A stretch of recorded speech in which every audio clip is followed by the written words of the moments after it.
All right, another list video. Wow. Today I am doing a list for you. It is 10 games that every Xbox 360 owner should have. If you're someone who's new to retro game collecting, or you're new to the Xbox 360 and you're wondering, what are like the 10 tentpole games, the cornerstone games I should have?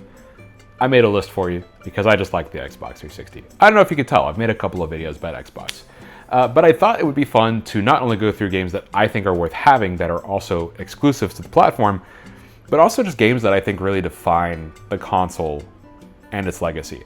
Because again, I mentioned this before, modern consoles don't really feel like they have much legacy because they just don't have the same kinds of games. And people aren't making exclusive games for them because it's just not as profitable, I guess. Or like Sony and Microsoft don't want to invest in those, although Microsoft might be turning around, we can only hope.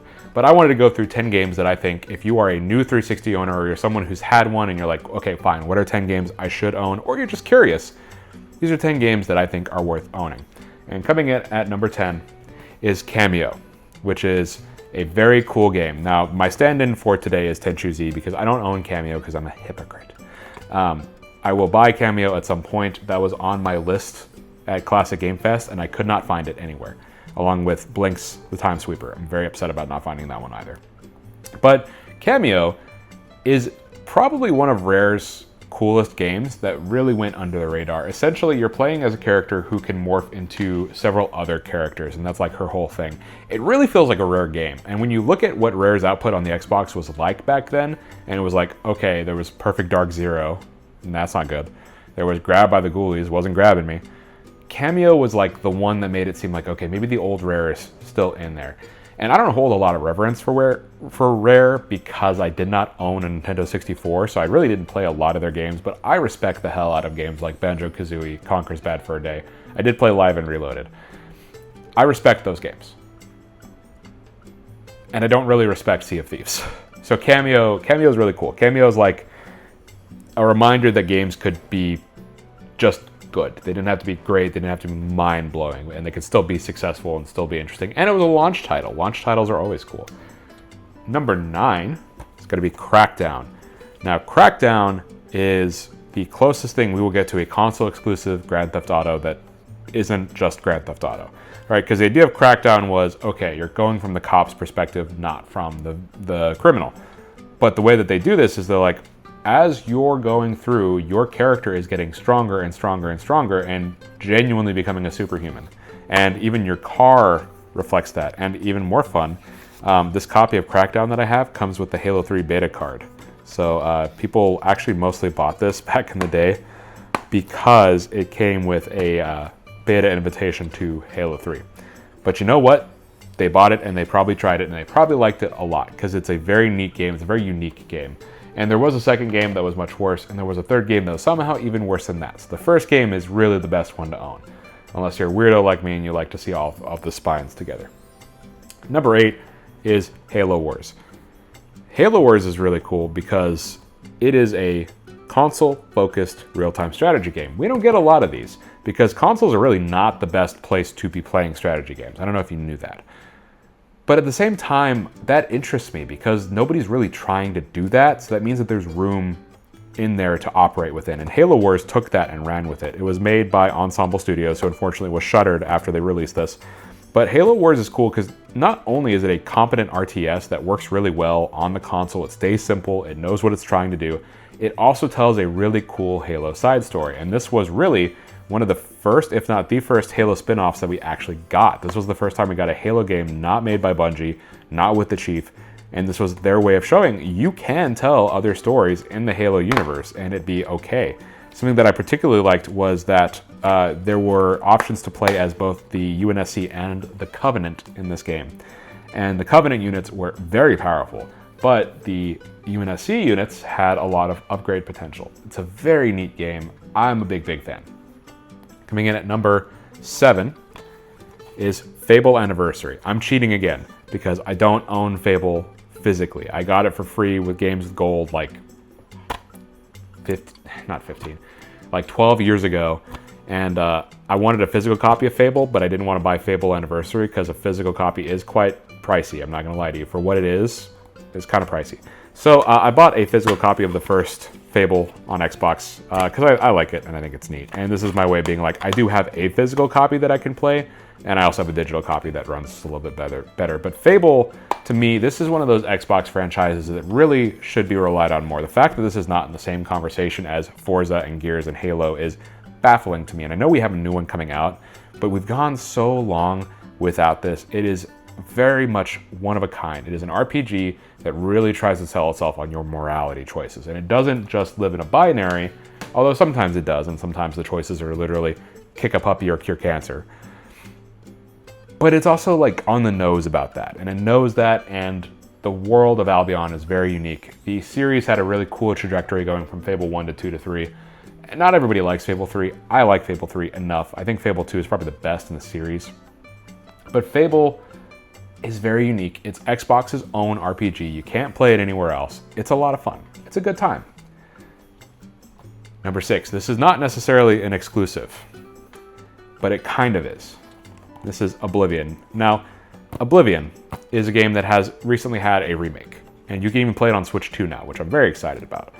So why am I telling you to buy it on 360? Well, look me in the eyes and tell me that there's not something interesting and unique about playing a Bethesda RPG on the Xbox 360 and seeing what happens, especially if you don't run updates. The Game of the Year edition as well comes with all of the DLC, because good golly, there was quite a bit of it compared to what we got with Skyrim. But yeah, Oblivion, to me, if I'm going to own a physical copy of Oblivion, this is the one I want to own as the Game of the Year edition. There is like several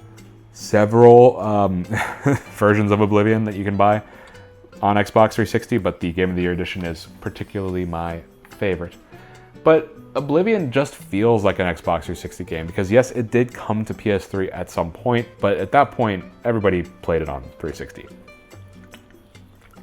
It's the right balance between Skyrim and Morrowind, where I feel like Morrowind throws you out to the wolves.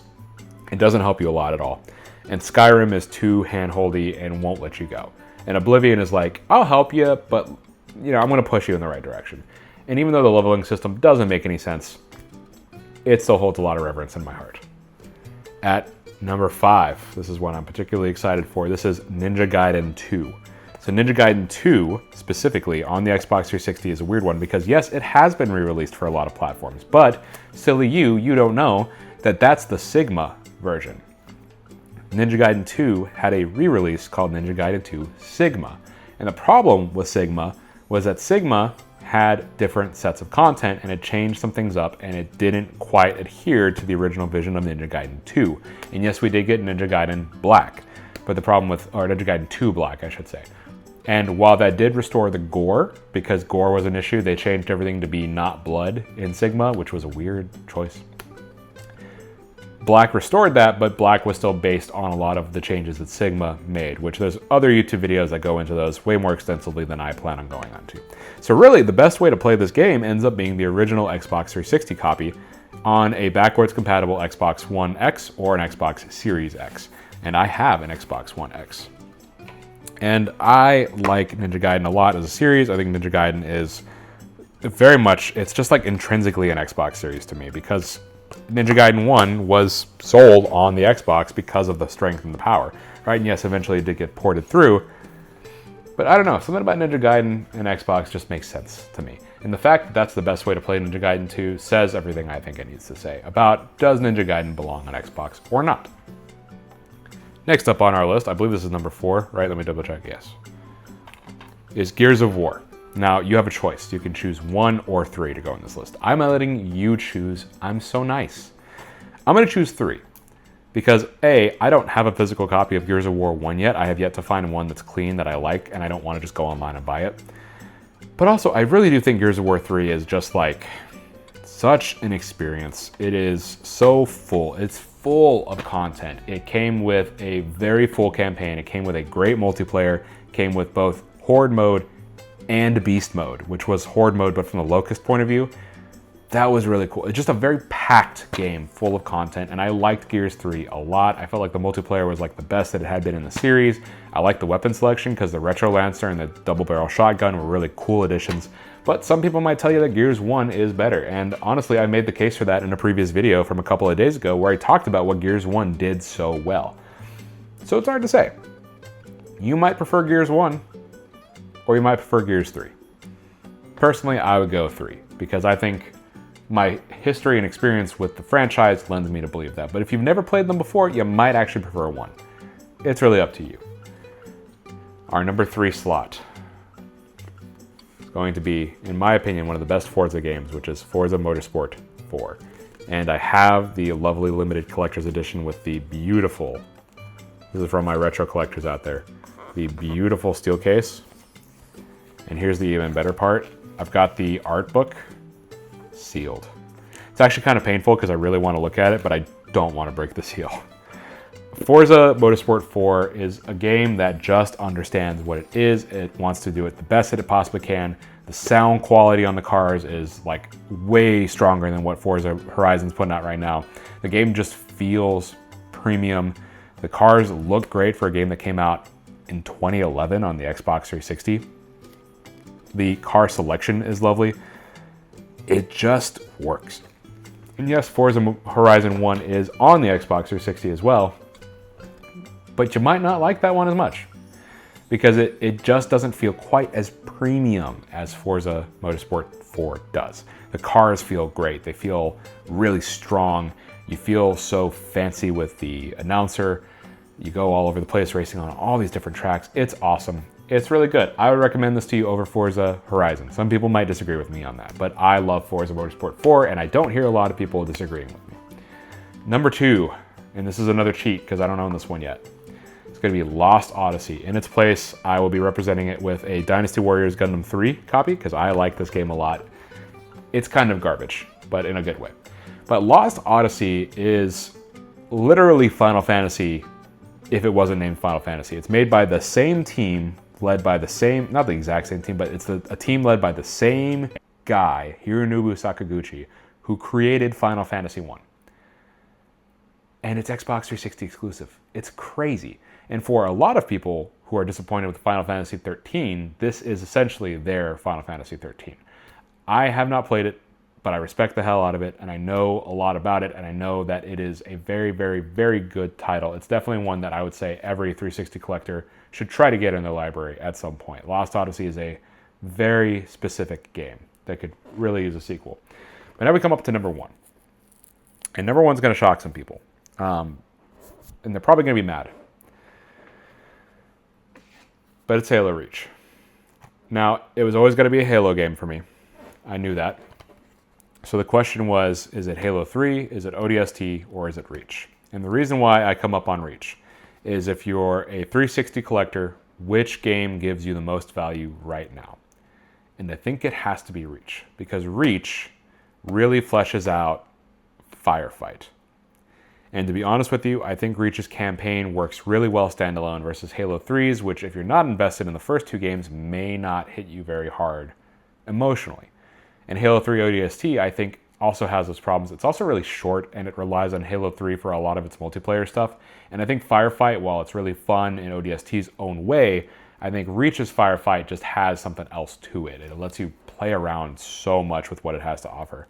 And Halo Reach really is, in my opinion, the most content-packed game in the series.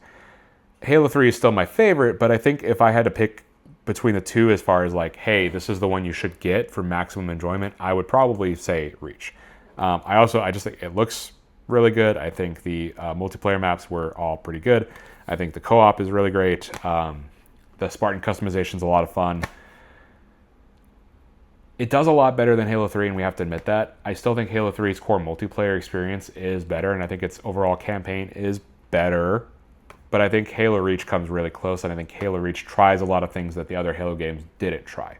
It's also like a prototype Destiny in a way, too. So if you're really into Destiny and you want to see kind of like what the beginnings of Destiny might have looked like, a lot of the systems that they built into this game ended up being in Destiny, and it feels like it's got a lot of the DNA from here in there. It's kind of the best way I can explain it. That's my list. Leave me a comment below. What do you think? Do you hate it? Do you love it? Stop it. Are you indifferent to it? Let me know. This is day number 18. 18 days of writing and recording and posting. And I'm very proud of myself. I've made it very far. If you like this video, please check out the playlist with all of my previous videos in this challenge because I'm doing 30 days of recording and editing and posting. It is very fun to see me go from day 1 through day 18 now, see how I get more confident on camera, see how I build up my presence, see how I build up the kinds of topics that I'm talking about and how I approach them, the different things I try with my videos. It's a lot of fun. You'll have fun. I know you'll have fun. Yeah. Anyways, I'm going to go to bed now because I'm really tired. Bye.